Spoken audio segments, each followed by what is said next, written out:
Okay, we're all go. Says the audio stream is being recorded. That's weird, although it's recording the video too, right? Oh, well, whatever. What is up, guys? This is Good Trip, Bad Trip. What the Talk, I guess, is what the segment's name is. And I'm here with Christian Wood again. And Christian has agreed to discuss a subject that's been very important to me in the last year or so. Today we're going to be talking about Moloch. Moloch, different interpretations of Moloch, and how what is Moloch in our daily lives, and why it matters, and why it is important, and why the most crucial thing for humanity is to find a way to deal with that, to deal with Moloch. But in order to find a way to deal with Moloch, which is skipping ahead a little bit here, no one knows what to really do about it. We first need to understand what Moloch is. So let's proceed with that. And I think the best way to understand, there's the saying, if you can't explain it in simple words, you don't understand it well enough. And of course, any one of us can Google Moloch and find the inexplicably complicated poem by Allen Ginsberg, or slightly less complicated, but still very long and highbrow essay by Scott Alexander. And most people will not get through the poem, and even more people will not get through the essay because it's pretty long. It takes a few hours to read it. So we've taken it upon ourselves to try and explain Moloch in simple words today and discuss what, if anything, we can do about it. So, Christian, question to you. How do you understand this concept? The original, there are no interpretations really, and the metaphor. Okay. Well, yeah, I think that's a good way of sort of leading into the discussion with just the starting point of, okay, what is Moloch and what is this sort of simple way of understanding it? Is there a simple way of understanding it? So I sort of got to know this topic from seeing a few like clips come up that were talking about like technology or about capitalism, and about Moloch as almost being some sort of force that is almost like awakened by types of competition or types of scenarios where people are say trying to act to gain some sort of thing, some sort of value, or to work in like a rational sort of way within the confines of like maybe it's an industry or a particular part, like a particular market or something like that. And the way that I saw it being discussed was almost in like a sort of supernatural way. So I was really like intrigued to begin with. I was like, what is this thing Moloch? How does that fit into things?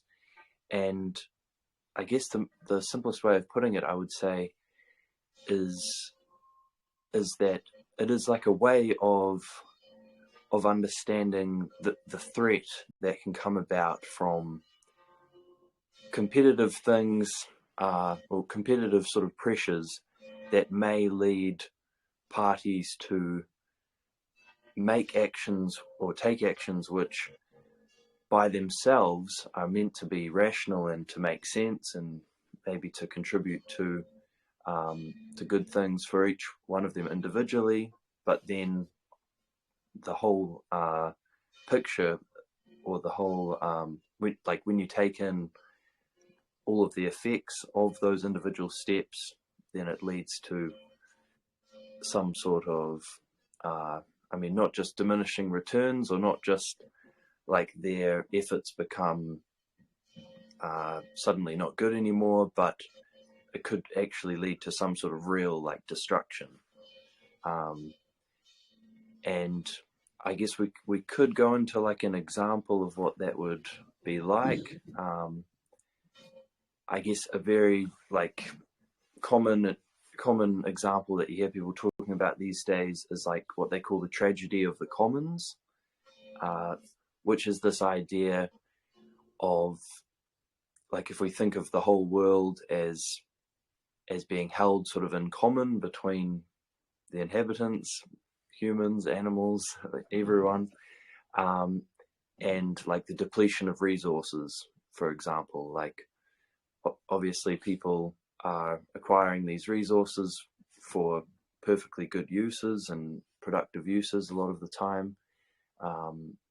Each individual step to acquire more can benefit those people who acquire them tremendously, can raise standard of living, it can help them really like achieve their potential in many ways. But if it sort of keeps on going without any form of sort of control or some thought of, I guess, what like potential long-term repercussions could be, then maybe the whole community and the whole group of like actors within that could really lose out big time. Just for an example. Yeah, I would say that's the gist of it. Okay. I can, first of all, definitely I agree with you. I can go back to the original meaning of the word and try to explain the concept by the original meaning. So Moloch is an ancient deity mentioned in the Hebrew Bible. It's like a pagan god, to whom different tribes that were at war with each other, gave sacrifices. To make matters worse, they were child sacrifices. So they were basically sacrificing their children in order to get ahead, to become stronger, to get luck with their war efforts. So what happens in this situation? If we break down this situation, we actually understand the concept and what it is. So, for instance, there are two tribes that are fighting each other, and they have a certain chance of winning a certain battle, for instance. So what they can do is they can just fight it out and see whichever one of them wins. What they could also do is that they can make human sacrifices to this god, which in this example, let's assume that this is a real god that grants, like, really makes you stronger if you sacrifice. So let's say in this example, it's not a scam, but it's like a real deity which has the power to make you stronger. So what happens if, for instance, let's say in like computer game terms, so to speak, the strength of each tribe is like 10. Let's say that they're equal, and it just depends on luck which one of them wins. So if they fight it out, they have equal chances of winning, depending on the circumstances. But if they make human sacrifices to this god, their strength goes up a notch, say by 1 or by 2. But the thing is that if they both sacrifice their children to this god to get luck in battle, to become successful, to win, then they're still at the same level. So let's say they sacrificed, let's say 2 kids each, and they got from 10 to 12 power, strength, whatever you want to call it. They're still at the same level. However, they are out 2 kids, so to speak, which is definitely not a good thing in this example or in real life. So what Moloch actually signifies is, I think it's important to point out that oftentimes, I was talking to ChatGPT earlier about Moloch, and we both know that ChatGPT has a little bit of a left-wing bias. Yeah, it's a little bit prone to criticizing capitalism. Yeah, so I had to really direct the conversation to like, yeah, thank you for the criticism of capitalism, but what about socialist and communist systems? How does Moloch manifest there? And it gave some examples there too. So what happens as a result is that it is the spirit not just of competition, but the spirit of unhealthy competition. Competition in itself, same as capitalism in and of itself, is not bad. But what is bad is the unhealthy competition, and when a party is trying to gain an advantage by basically, very plain words, making matters worse for everyone. So they're doing the same thing. They're sacrificing their children. They're getting the same advantage. They're back at square one, so to speak. But they sacrifice a certain amount of their children. And I think another good example, which is maybe more understandable to and more applicable to the world we live in than child sacrifices, because obviously, well, those are not practiced anymore, I hope. Well, at least we don't hear about it that often. But another example, which is more understandable, is Instagram filters. So what happens with Instagram filters? Maybe less so for men, more for women, yeah?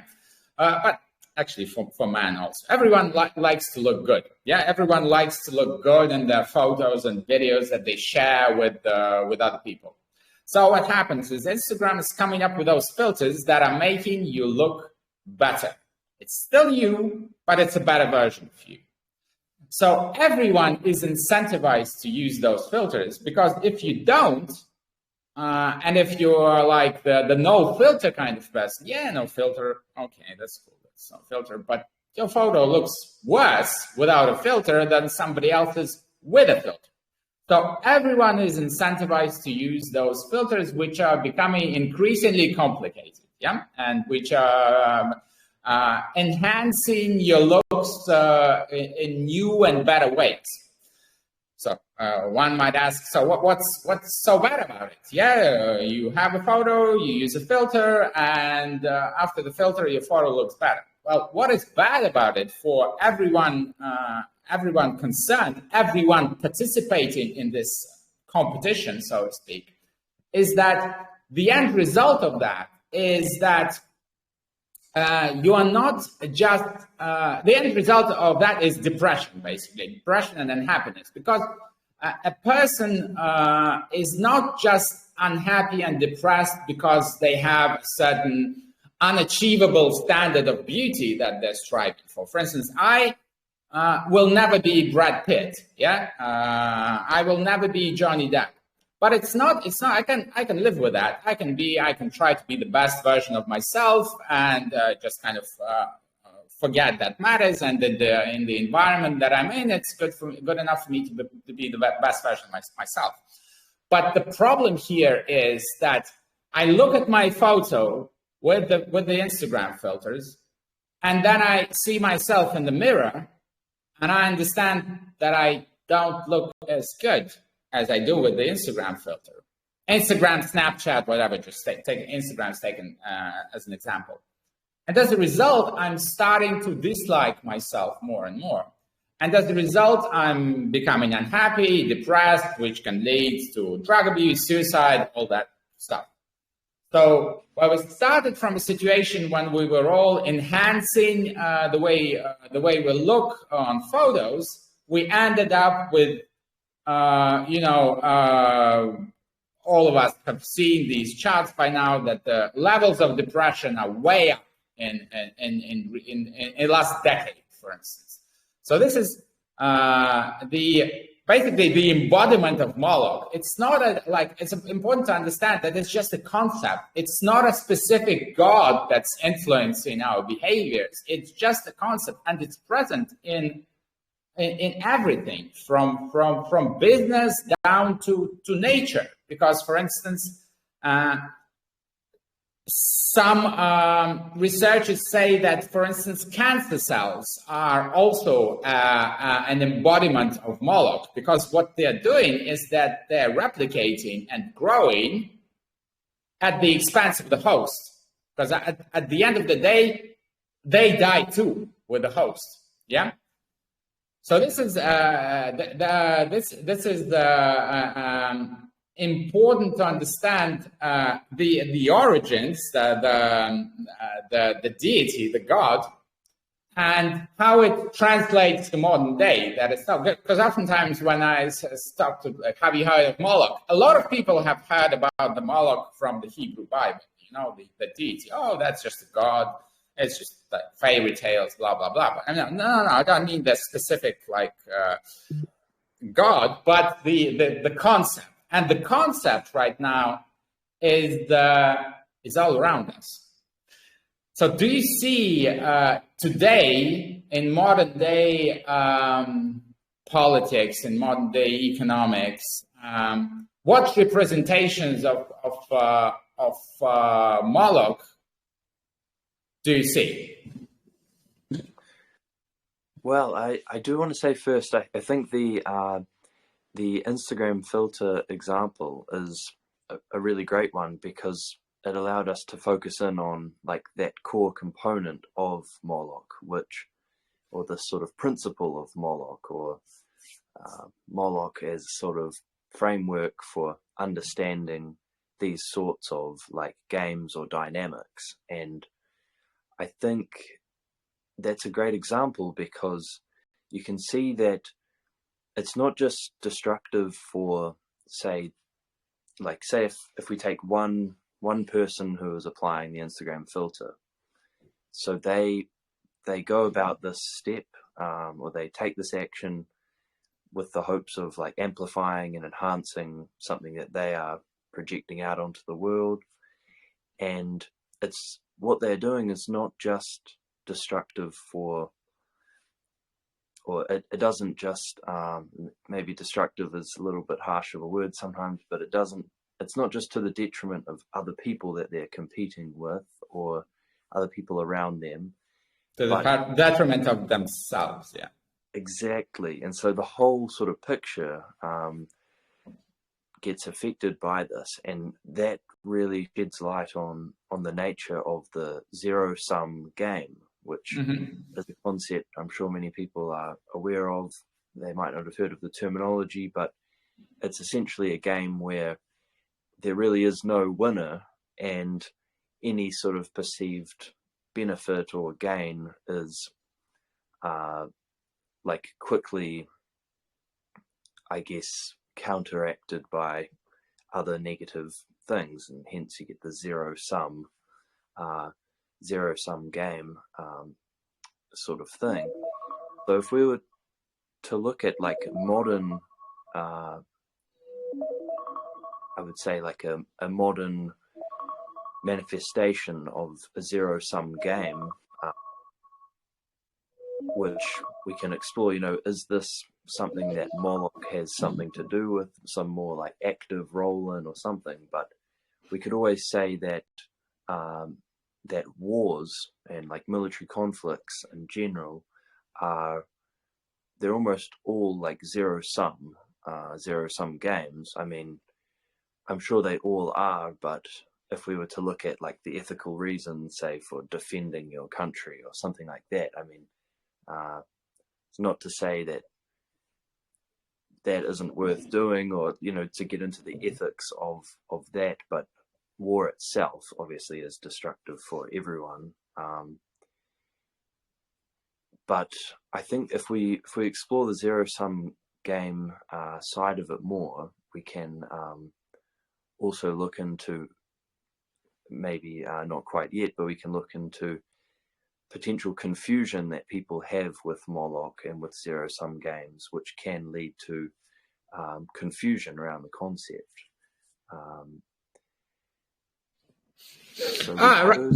Right on. I have a good example about war and specifically arms race, and another example which is a little bit more light, so to speak. And I suggest we start the next segment with it. So, like as agreed, we're gonna break that into several segments, so it's easier on the recording and viewing. So you got the button, so you can stop and start whenever you're ready. Great.